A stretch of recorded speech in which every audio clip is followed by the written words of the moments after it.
Hi everyone, here is Shabnam and welcome to the second episode of The Conscious Science. Ali? Kia ora koutou, salam, durud. Hello, everybody. It's morning, Friday morning in Auckland, New Zealand. This is our Easter weekend, so hopefully everybody's having a great start to the Easter weekend. Happy to be here with Shabnam to discuss the amazing endocannabinoid system today. Yeah, okay, so if you're just like Correct. thinking or Shabnam, what are trying we to talking about today? Yeah, exactly. I was about to say that if you're a little bit like, what and the what, or something like that is going in your mind is totally normal. We're gonna talk about endocannabinoid system. Actually, that's a relatively newly discovered system in our body, which is like amazing. And I don't know if you have listened to our first podcast. Ali and I were talking about how deeply we are connected to the plants, like beside healing us, protecting us, feeding us, they also teach us. And the endocannabinoid system discovery is one of the teaching of cannabis. Because of the cannabis, we learned about endocannabinoid system and discovered this system in our body. So yeah, on that note, I just want to shortly give you a short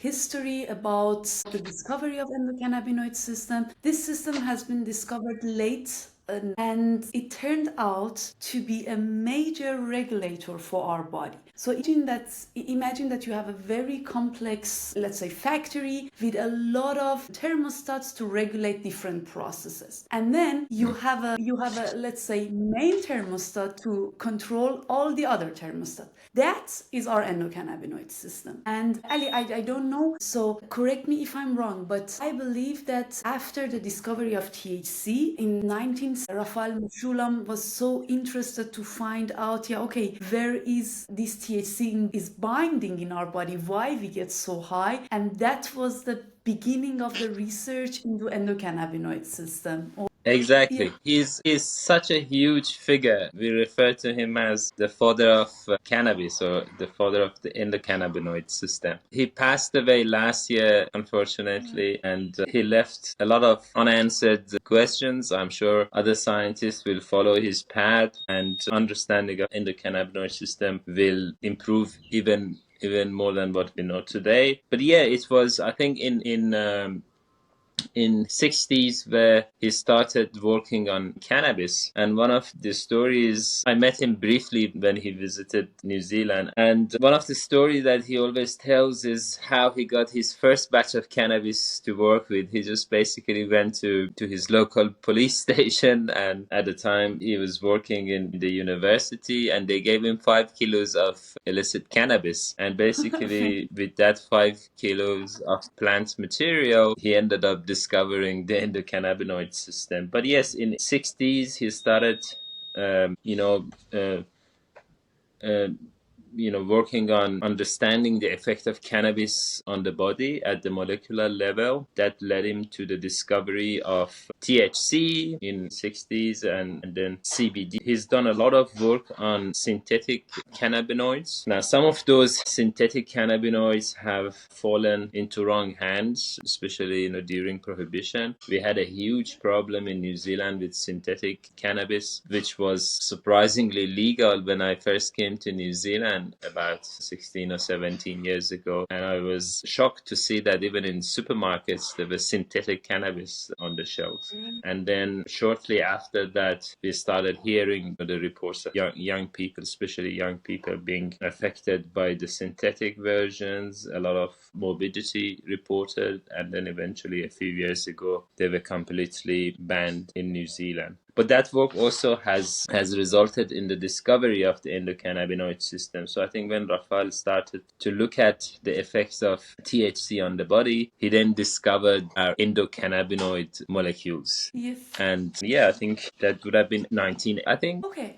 I So cannot remember yeah, it, but definitely late 90s, yeah, as I remember. But Ali, yeah. funny because we have the similar story from Iran. Actually, one of the professors in Shahid Beheshti University reached out to me, I think couple of 1 or 2 years ago. And then she told me, hey, Shabnam, I know that you're active in the cannabis research and business, blah, blah. We just got a confiscated batch of hashish and we want to start isolating CBD from that. Do you have any idea how we start. And I had to laugh because I said, okay, that is so cool that they just got a batch of confiscated hashish and now they start to like isolate compound from it. It shows that prohibition has never been and will never be something effective.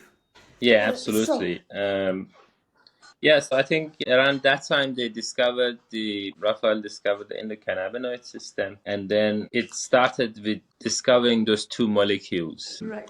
So anandamide, Yeah. and what is the other one, Shabnam? 2AG. And it's like there is a super nice story around anandamide because you know the name of the I love the endocannabinoid name. system. Right. Or yeah, endocannabinoid system. Endo, which is like inside, and cannabinoid, they name it after cannabis because we discovered that system through cannabis. But actually we have these cannabinoid like molecules in our body. Our body already produced that. And Ali, because you love the name so much, I leave it to you to tell what anandamide is. Yeah, and anandamide was the first endocannabinoid molecule that was discovered. So this is a molecule that our own body releases on demand. It's not like the other neurotransmitters that are stored and released in response to stimuli. This is something that is released on demand. And anandamide comes from Sanskrit word, and anando means love, right? Bliss, love, yeah, like, yeah, exactly, the bliss molecule. Bless, Yeah, yeah,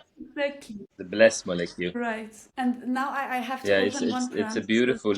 Yeah, it's a beautiful name. And you know, I'm just open one short parenthesis because I think here is so exciting, especially for women. Before our ovulation, I mean, almost all of the women have this like happy feeling that everything is good and I'm beautiful and I'm happy and I'm blessed. And that's exactly because when estrogen levels goes up in female body, related to production of anandamide, and that bliss molecule in female body is also so high. So that's why monthly during our menstruating years, we also have a natural high once per month, which is because of estrogen. So yeah, and Right. yeah, the other one is 2AG. The interesting thing about these two molecules is that basically both of them they come from the structure is similar. Both of them come from arachidonic acid, and one of them is ethyl anandamide, which we call it like anandam, the bliss molecule, and the other one has a glycerol. So it's so interesting that although they have like basically the very similar structure, their effects are different, and that also shows that how important fatty acids like omega-3 and omega-6 are for our body to keep the endocannabinoid system in balance. But yeah, I think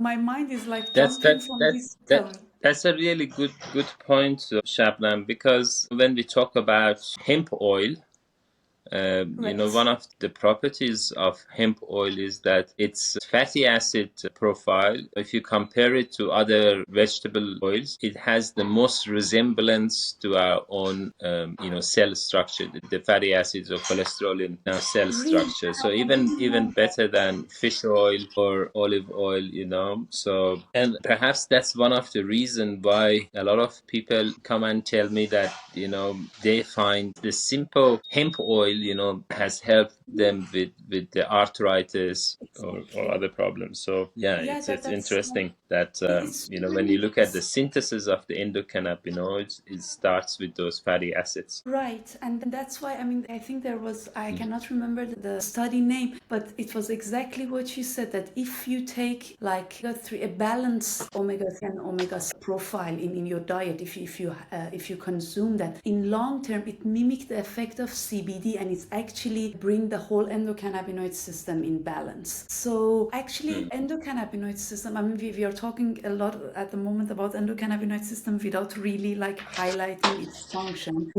We said at the very beginning Yeah. that is the main regulator of our body, and it basically affects all the processes in our body. There is an Italian scientist, Di Marzio. He called that endocannabinoid system help us eat, sleep, protect, forget, and relax. So these 5 main functions in our body, which like they are vital processes in our body, Essential. are all regulated via endocannabinoid system. And again, another thing just to highlight the importance of endocannabinoid system, in 2000 NIH scientists, the National Institute of Health in US, the scientists claim that modulating endocannabinoid system can basically have a therapeutic potential in all diseases affecting humans. The diseases that we have, it's kind of a disbalance in endocannabinoid system, and that's why that's how important is endocannabinoid system. And unfortunately, to this day, many medical schools don't have it in their curriculum. It's not really taught in medical schools, and many doctors even don't. And it's like changing little by little and slowly, but it should be faster.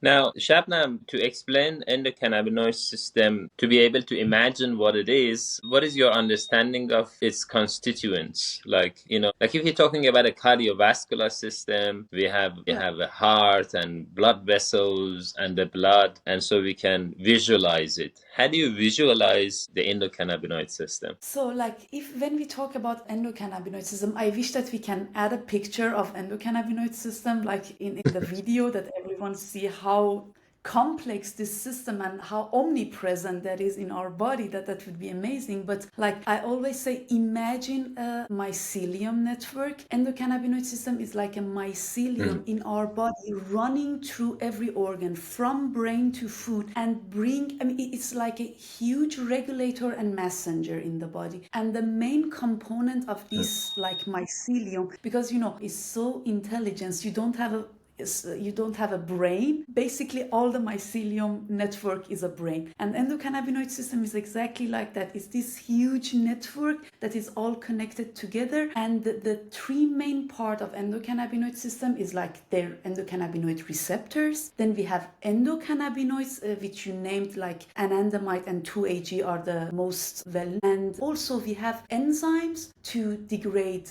these basically endocannabinoids. So these are the 3 main parts of the endocannabinoid system, and they work like hand in hand. So basically, it's spread all over the body. Exactly, it's spread all over and the then body. you say it has receptors, and it has the endocannabinoids, which we briefly talked about, and the enzymes that kind of regulate how long how long the effect is going to last. Now, should we start talking about the receptors? Because I think that's when you can differentiate between the different functions of the endocannabinoid system as we understand. Yes.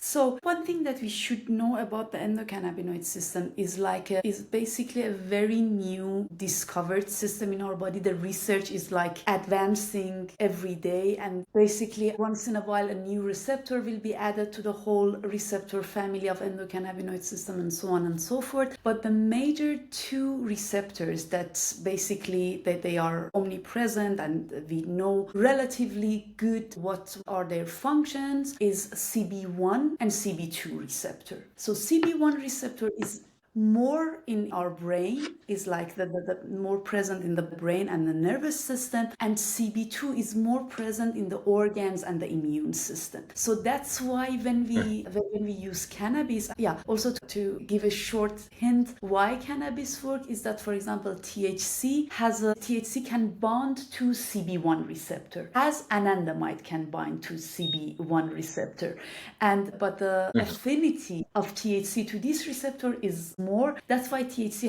has a more strong effects on our brain. So as I said, CB1 is more. So basically when you also say that THC or sativa give you the hit effect or the hit high, that's exactly that, right? Because it goes and binds to the CB1 receptors, which basically are present on every neuron in your brain and spinal cord. So spread, all around our nervous system. Yes. And then the CB2 is in a periphery, in the organs. You get it in your gut, in your skin, in your immune cells, and so on. Sorry to to interrupt. Yeah. No, it's like perfect. So yeah, it's like, and then there are other minor receptors that is like newly discovered. Like they now understood that TRPV receptors are also a part of the whole endocannabinoid system. TRPV receptor or vanilloid receptor are the receptor which are responsible for nociceptive pain. So little by little, this family of receptor are getting here. And then we talked already about the endocannabinoids like 2-AG and anandamide. And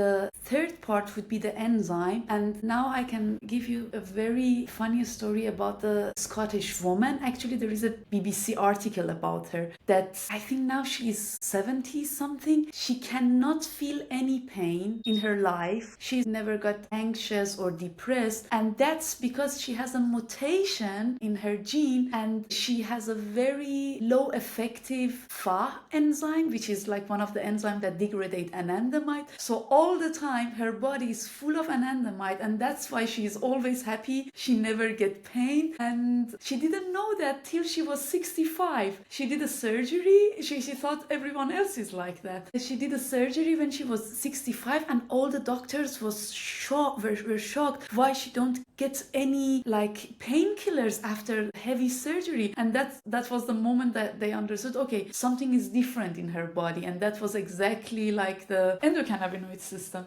That's interesting because you keep hearing these terms about people having either a high or a low endocannabinoid tone. So it's similar situation, right? So when we say somebody have a high endocannabinoid tone, it usually means that the concentration of the endocannabinoids are good, in the body. There is receptor expressions are good, upregulated, and the enzymes that degrade them, are in that normal level. Whereas if somebody has a low endocannabinoid tone, is exactly opposite, and that's when you start seeing the imbalance, right? Right. And you know that at the moment, I mean, I always try to bring examples around women health because that's what I studied the most. And you definitely heard about endometriosis. It's one of the major female diseases that like 1 in 5 ladies suffer from endometriosis. It's like very, very painful period. The uterus lining come outside of the vagina, and it's like in different organs, and suddenly near period time, your whole body is on inflammation, and it's like a very severe and painful condition. And now they understood that, because till now no one knows the underlying mechanism of endometriosis. No one knows really why endometriosis happened at first place. But now they understood that the disbalance in endocannabinoid system could be one of the major reasons why it's so painful, because they checked the receptors and the endocannabinoid tone, as we said, in healthy individuals and the patients with endometriosis. And for example, they understood the expression of CB2 receptor is much lower, or the whole endocannabinoid system is disbalanced in endometriosis patient in comparison to healthy individuals. So that's one of the Wow, examples how okay. important the cannabinoid system is. Yeah. And Right. the other And example, yeah. perhaps that explains why women with endometriosis or women who are experiencing painful periods benefit so much from cannabis medicine. Exactly. Some definition around cannabinoids, because some of our audience may not be familiar with this, but basically we've got the endocannabinoid system, which we're talking about, and then we have phytocannabinoid system. These are the cannabinoids that are derived from plant sources such as cannabis. You can get them in black pepper, you can get them in mangoes, in a lot of different plants you can find cannabinoids. And then you have the synthetic version. So it is in these sort of situations where we think there is an imbalance in the endocannabinoid system, where the phytocannabinoids could be our potential allies in treating these conditions. Yeah, absolutely. And Yeah. you So know, so that's basically, in these situations, you have phytocannabinoids that can go and bind to these receptors in much stronger affinity than endocannabinoids, and that's where you can upregulate the endocannabinoid tone, and then perhaps some of those syndromes could be treated. right, right. I mean, we said that like basically endocannabinoid system help us eat because it's regulate the appetite and regulate our appetite. It regulate our metabolism. It help us sleep because it's again the endocannabinoid tone signal the signal sleep. It help us relax. It protect our brain cells. It help our immune system, and it help us to forget because like forget is also a very important part for a healthy brain. We cannot always remember all the information that we get during the day, otherwise we go crazy. So when we really understand that endocannabinoid system is regulating all of these processes, many functions like from blood pressure, cardiovascular function, like pain, sexual satisfaction or sexual function, all of that is some kind of related, the function of them are related to endocannabinoid system. That's why we understand, okay, why this system is so important, why phytocannabinoids help us have a better endocannabinoid balance and be more healthy. And yeah, I think that was basically what I wanted to add on, that the importance of endocannabinoid system and how phytocannabinoids, as you said, play a huge role in the health, how do you call it, the healing journey of patients. Yeah. Shabnam, just give me a second, please. I'll be back. Of course. All right, I'm back. Sorry, small kids. It's fine. All right. Okay, very good. So definitely, there are some specific diseases, clinical problems that can benefit from intervention using phytocannabinoids. So we mentioned endometriosis and women problem, but what are some other diseases, problems that we know that can benefit from interfering or intervention with endocannabinoid system? Yeah, so we know that autoimmune diseases is the new study and new research shows that endocannabinoid disbalance also play a huge role in autoimmune diseases because again expression, either the expression of the receptor or the amount of endocannabinoids, so some kind of disbalance really is one of the underlying mechanism of autoimmune diseases. We know that like some kind of neurodegenerative diseases are very much like related to again this function of endocannabinoid system because the endocannabinoids protect, they have the neuroprotective effect on the nerve cells. What else, like fibromyalgia was one of the indications that they understood that again cannabinoid system could play a huge role in that. Go ahead. Yeah, absolutely. So a lot of conditions that associated with chronic pain can benefit from the phytocannabinoids. We know that particular phytocannabinoids such as cannabidiol, CBD, can be good for epilepsy, especially for drug-resistant epilepsy, and as you said, autoimmune diseases and neurodegenerative diseases. I think in terms of neurodegenerative diseases and disorders, we're going to hear a lot more about this area because currently the medications or treatments that we have only address some of the symptoms of the disease. We are not really at that stage technologically to be able to reverse neurodegeneration. So as these research and clinical trials continue, our understanding of how CBD or other phytocannabinoids can exert that neuroprotective effect can perhaps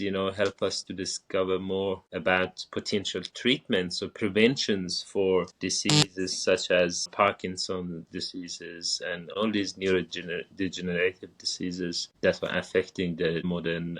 In fact, one thing that makes me quite hopeful is that when I started working on cannabis 6 or 7 years ago, there was hardly any clinical trial happening around the world, but today, at the last count, I think we have more than 4 clinical trials on cannabis-based medicines happening around the world. And now people have also started looking at other sources of cannabinoids.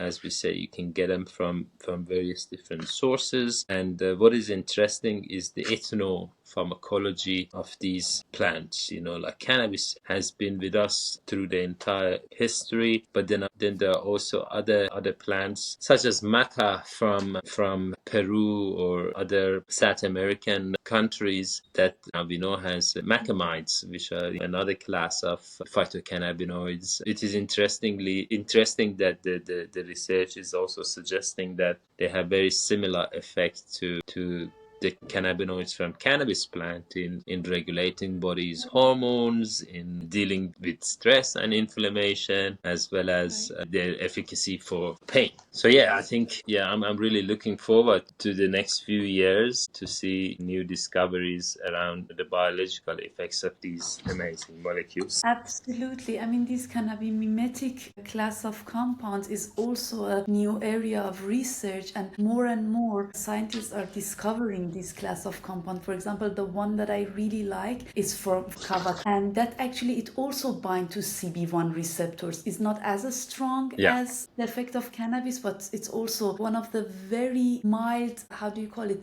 sedative and anti-anxiety plants that we can introduce to our herbal diet. But yeah, as you said, the research is new. Hopefully more and more clinical studies are going to come out that we understand more about the plant chemistry and more about the effect on our body. It's like I always say that being in ethnopharmacology is like Alice in Wonderland. Every door you open, something new comes up, and it's always something new for discover. It never gets boring. Yeah, it's interesting that you mentioned kava. What is the status of kava in Europe? Is it legal? And because we have a huge kava culture in New Zealand and in Pacific Islands, where it is usually used in a semi-ceremonial way, usually when family or friends get together and they have these beautiful wooden bowls and they grind the kava in water. And as they start the conversation, usually the elder person starts to grind the kava and the water starts getting muddy. They start extracting the compounds and then they'll start drinking. And it is believed that it really helps with, it's something that aids the conversation. I don't know. It's a nice drink to have when you're talking with your friends or with your family. Ali, it's so interesting. Most of the psychoactive plants that we now are using, when you look at their traditional way of consumption, it was always ceremonial, and that is something I think that we miss in modern world. You asked about kava. Till a couple of years ago, kava was legal in Germany, but then there was 1 or 2 cases of toxicity, kidney toxicity, and then they banned it. Which again, it's also, you don't know the person who reported or that the problem happened to them, how much they use, under what condition. Was alcohol involved, was not involved.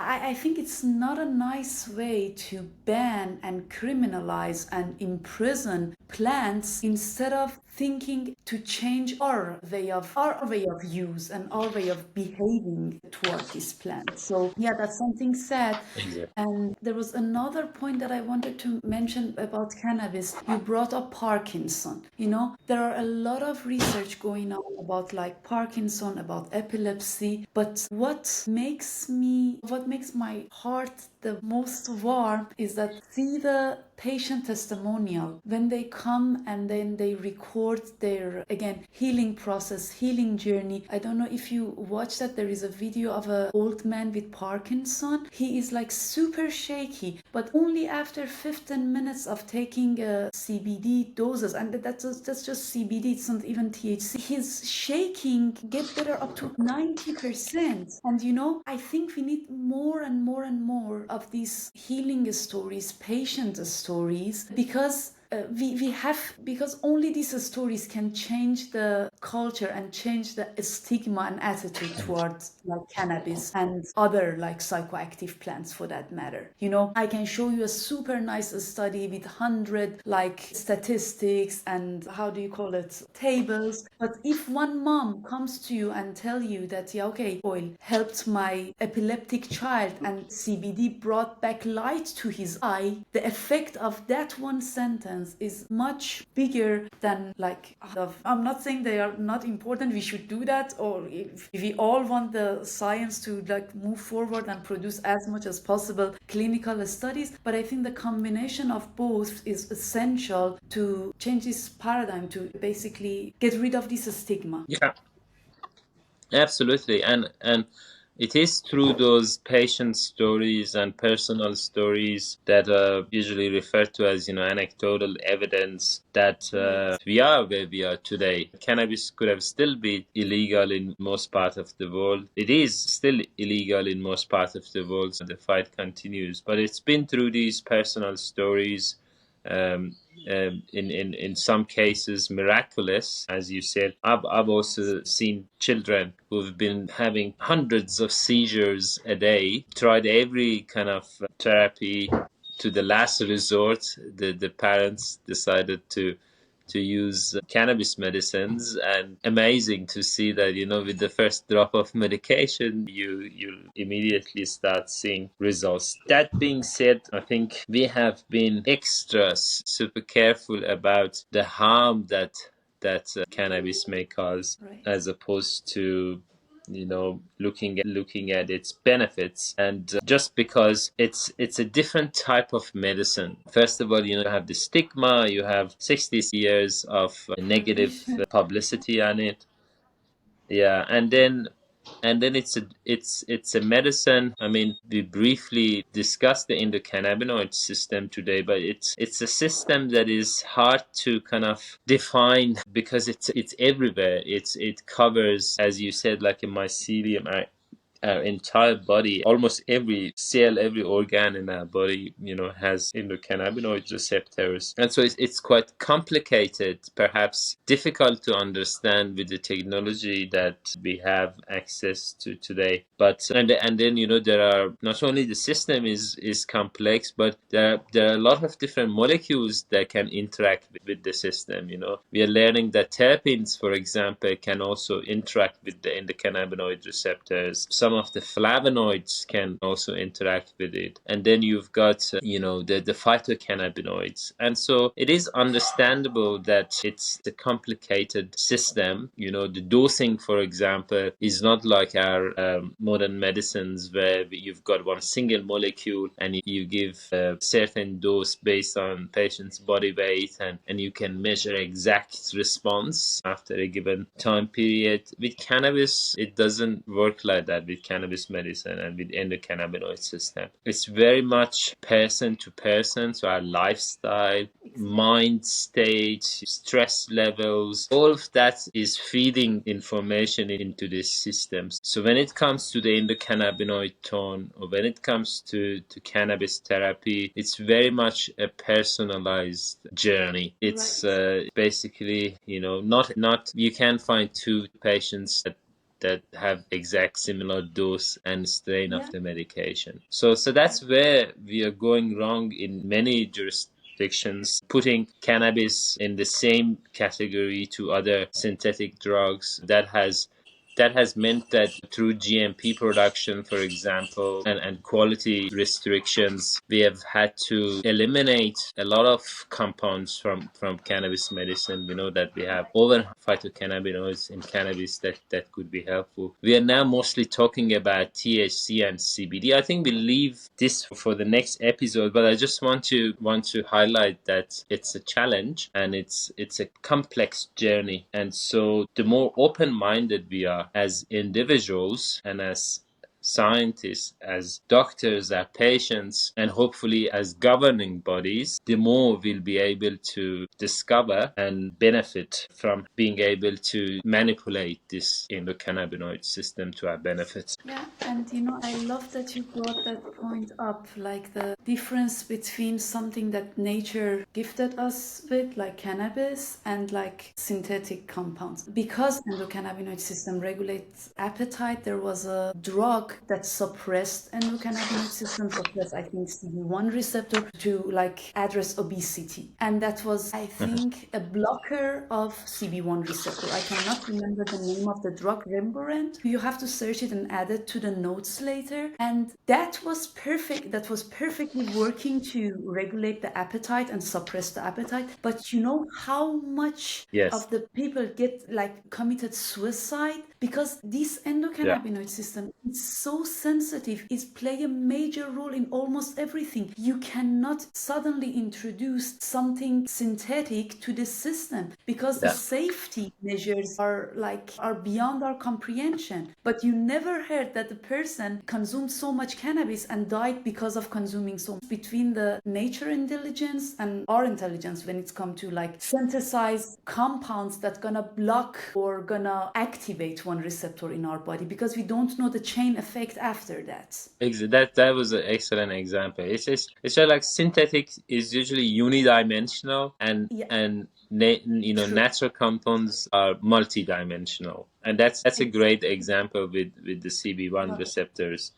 And that particular drug that was introduced, and then later on, they found out that it causes suicide because when you're stopping CB1, you're introducing a whole cascade of effects, and that just demonstrates how narrow our approach could be if we look at it at a modern pharmaceutical lens. Another new study that I saw, which is not related to endocannabinoid system, was to do with psilocybin and psilocybin, and they found that the natural psilocybin molecule has very different effects to the synthetic version, which to me was obvious. When I saw that in UK they're using the synthetic version for the clinical trials, I was a bit hesitating about it. But now the studies are showing that if you use the natural molecule, you get entirely different outcomes. Wow. So yeah, trust the nature. Yeah, exactly. Amazing. Cool. So where are we? I think if I could quickly summarize our discussion so far, we might want to perhaps just fill in the gaps and continue discussion in the next couple of episodes where we are going to dive a bit deeper into, the endocannabinoid system and focus on a few specific areas. But yeah, we discussed the late discovery of the endocannabinoid system, its presence throughout the body. So every cell, every organ has these receptors and enzymes controlling the function. Retrograde signaling, one of the properties of the endocannabinoid system is that retrograde signaling, it has a balancing act. We discussed that.